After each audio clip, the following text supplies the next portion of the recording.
Good morning, everyone. I hope you are all doing well. First off, I hope everything went well in terms of Rock Hill losing water. I know it produced a lot of drama for many of my students on campus. So definitely been thinking of you guys and hoping that everything is all sorted out. But thankfully, that did result in kind of a treat of an extra long fall break. So I hope that you've had the ability to take a couple of moments of rest in the midst of a busy semester. This week, we are finishing up our learning module on the various different services for gifted and talented children. You guys did an excellent job digging through Mr. Draper's case study this past week on your discussion board posts. So before I introduce this upcoming assignment, I'd like to recap a couple of things. First off, nice job using the NAGC standards. That's definitely the most common way that gifted education programs are held accountable and analyzed in terms of effectiveness. As we saw in our previous modules, there's not very much necessitating in terms of legal issues the use of NAGC standards for accountability, but one really great indicator of a well-designed gifted education program is that they have designed the program using those standards to guide them. So as I said last week, I'd like to repeat again, that is definitely a document I would encourage you to have printed out or at least saved on your desktop, because as educators of the gifted, which remember we all are, it's important to hold ourselves accountable to those different programming standards. A few things that you guys pointed out, grabbing my notes here. The majority of you were overly positive about Mr. Draper's case study in terms of outlining his district's gifted education program, and I would definitely agree. When we compare his proposed services to the NAGC standards, he is definitely on the right track. I think from a consulting perspective, when I read his case study, my biggest concern would be translating everything he says his district is doing into actual practice. So this is kind of what I like to call a catch-all program.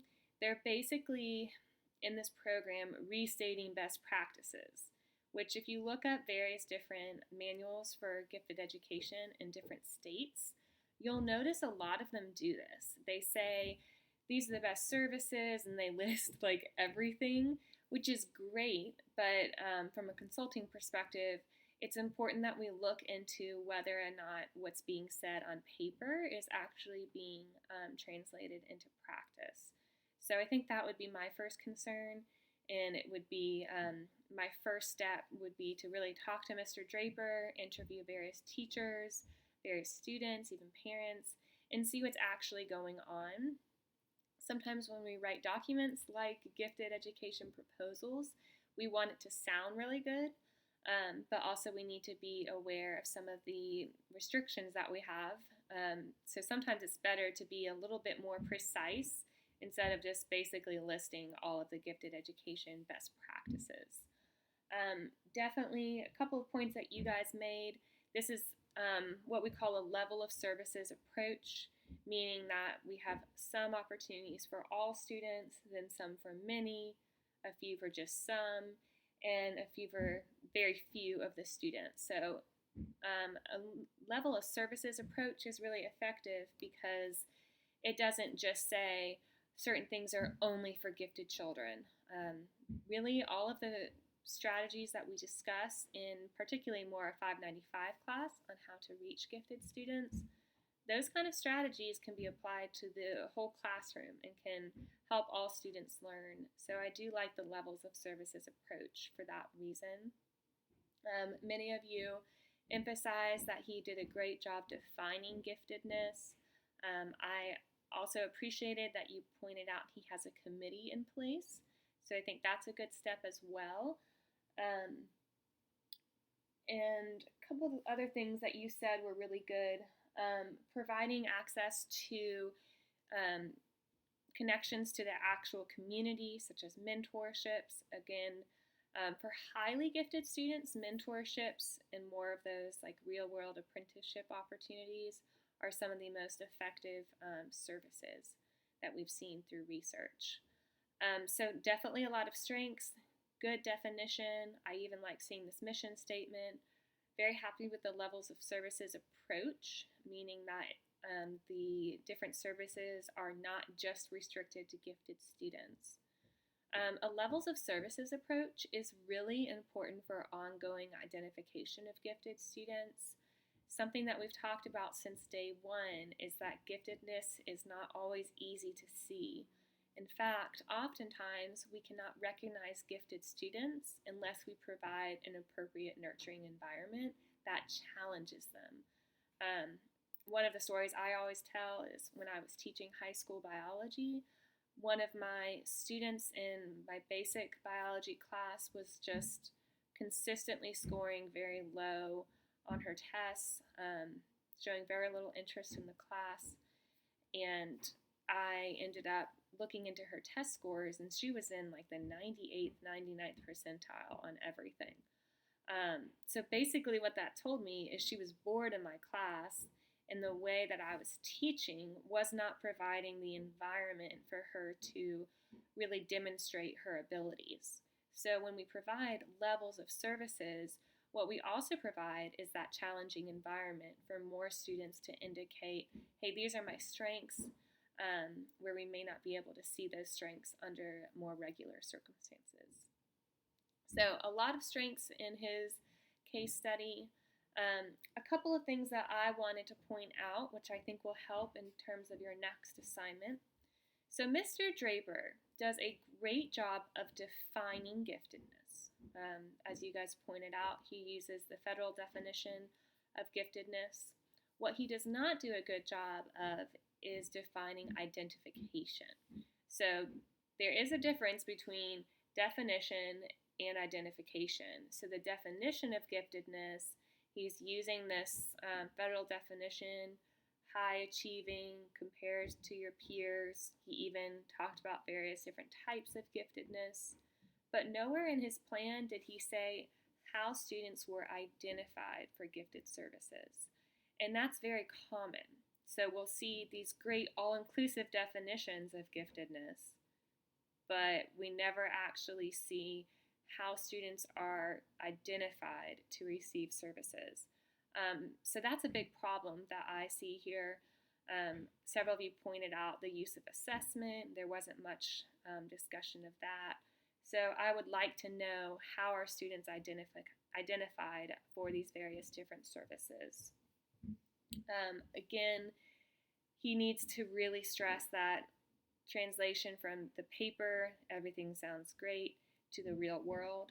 I was happy to see that some of you pointed out very little stipulation on educating teachers of the gifted, or just educating all teachers about giftedness. That is definitely a piece that's missing. And I also would like to hear more about this committee. Sounds great, but what are they actually doing? How are they measuring what is working and what is not working? Again, it sounds like a great plan that needs some more practical steps about how it is being implemented. So great job really analyzing Mr. Draper's case study and the kind of services that he provides. In terms of this week, you have a similar assignment in terms of analyzing a gifted education program. But for this assignment, I want you to select a gifted program that you are personally familiar with. This is pretty open, so you could analyze the gifted program at the school you are currently working in, at the school where you have done field experience in the past, or maybe right now. I've had several students in the past look into the gifted program of their elementary school way back when, or any school rather, your high school, your middle school. What I really want you to do is choose a gifted education program that you are interested in, that you would like to critique.